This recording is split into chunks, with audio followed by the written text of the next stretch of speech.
I don't give a dude. Look at this. Look at this. He's fighting a professional boxer. Joe Rogan just heard that Jake Paul quit the fight with Mike Tyson, and he badly destroyed Jake Paul. At first, this Disney kid was super confident, bragging he'd beat the old man and be the conqueror.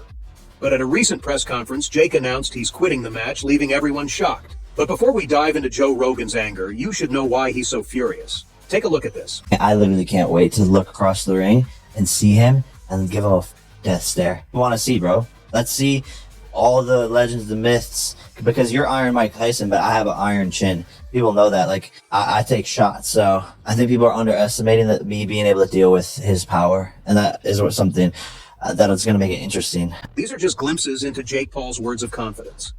It shows how desperate he is to fight Mike Tyson. He can't wait to prove to the world that this new Disney YouTuber can hit Mike Tyson, the legend of legends. Jake's ability to draw attention and generate significant pay-per-view sales is impressive. However, his career has faced criticism about the level of competition he has faced, and his loss to Tommy Fury highlighted the challenges he encounters when fighting experienced boxers. Jake has a few wins against some NBA players and hobbyist YouTubers who thought it would be fun to step into the boxing ring. No doubt he's an amazing boxer, but thinking he could beat Tyson? That's where he made a wrong decision. A decision he can't undo. And he didn't stop there. He leaked his training footage himself, showing that he's targeting Mike with so-called trainers and a team prepping him for Tyson. He even said once, Mikey, your hands can't hit what your eyes can't see. This is Muhammad Ali's signature line. Jake is borrowing lines from Ali and tattoos from Mike. With a YouTuber's mindset, he's stepping into the ring. Obviously, he gathered a lot of criticism. Every boxing expert told him not to make it official or he'd regret it, but he didn't listen to anyone. When everything was set and the tickets were almost sold out, Jake announced he was quitting the fight. Don't you think Joe Rogan's behavior is completely justified? Here were his first words when, while sitting in a podcast, he got the news. I don't give a dude. Look at this. Look at this. He's fighting a professional boxer. Yes, Jake had called out a real boxer, the baddest man on the planet, but now he said he's quitting the fight.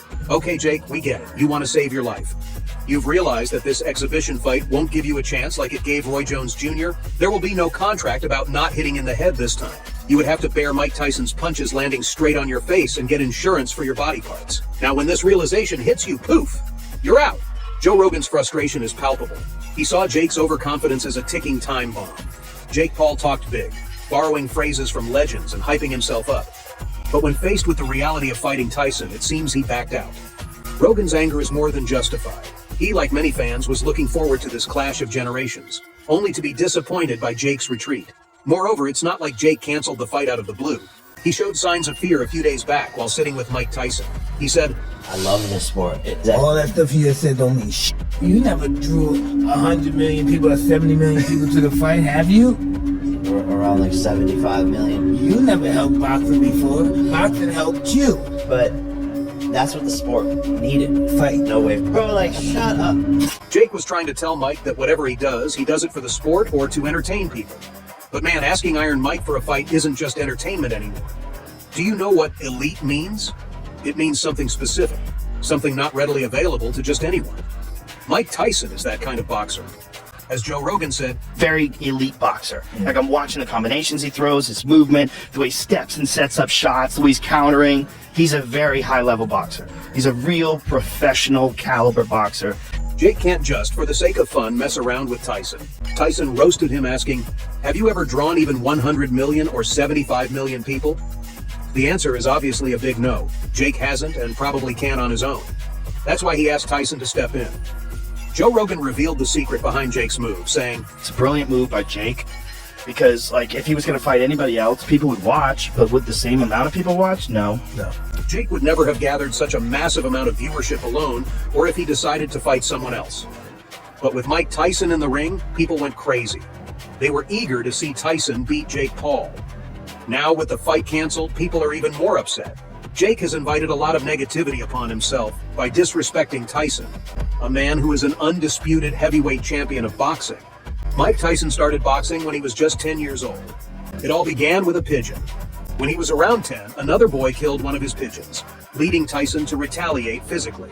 This incident marked the beginning of his journey into the world of fighting and boxing. His passion for pigeons has continued throughout his life, and even at the height of his fame, Tyson has maintained pigeon coops and continues to care for them. So, a man who has been punching for 48 years, continuously in the profession of kicking, hitting, and punching. How can you, with just 4 years of experience, say you can beat this man? Joe Rogan put it bluntly. Joe Frazier had been talking shit about Tyson, and he was in his prime, he beat Tyson, and so he had his son fight Tyson, and it was an execution. It was an execution. Joe was so confident because he had seen Mike in his prime. He knows how hard this man can hit. The way Tyson dealt with Marvis Frazier was amazing.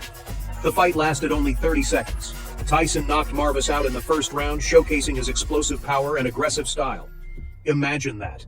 30 seconds is just enough time to move from one corner of the ring to the other, and what happened in between made history for both Mike and Frazier. Critics say Frazier was terrified that day. He just lost his senses and was mentally numb because of the way Tyson started. He didn't even get the time to think about what to do next. Jones Jr. also shared an unforgettable memory with boxing legends Shane Mosley and Mike Tyson, saying Tyson is still the strongest puncher he's ever faced. He recalled, "The first time he hit me in the chest, it felt like a mule had kicked me." Jones's recollection of Tyson's power paints a vivid picture. Imagine being struck with such force that it feels like a mule's kick. That's Tyson's strength for you. This kind of raw power has left a lasting impression on everyone who has faced him. Jones also mentioned, if he hits anybody with a shot like that, they are either going out or down, especially guys who are not used to being hit like that. Unlike seasoned heavyweight champions like Evander Holyfield and Lennox Lewis, who have endured Tyson's blows, Paul lacks the experience and resilience to absorb such punishing strikes.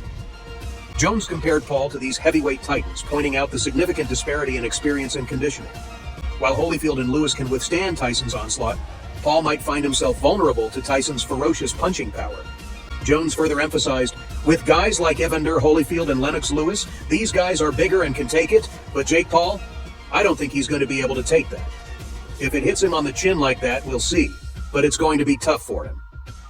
Similarly, Alexander Usyk had a harsh judgment on Jake Paul as a promotional tactic for his upcoming bout with Tyson Fury. In a captivating video segment, Usyk engaged in a game of word association. When presented with Jake Paul's name, Usyk's response was simple: stop boxing. This advice underscores the challenges Paul faces as he balances his internet influencer career with professional boxing.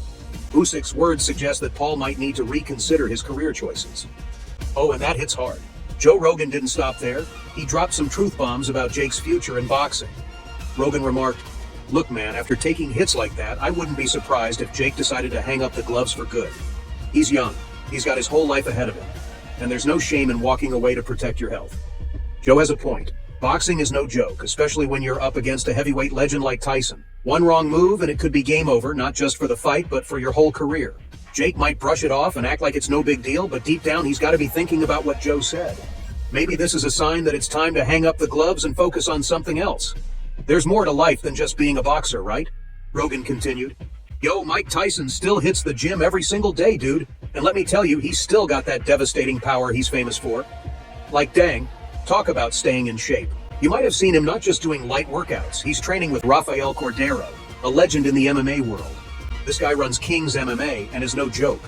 Watching Tyson smash those pads held by Cordero is like seeing a force of nature.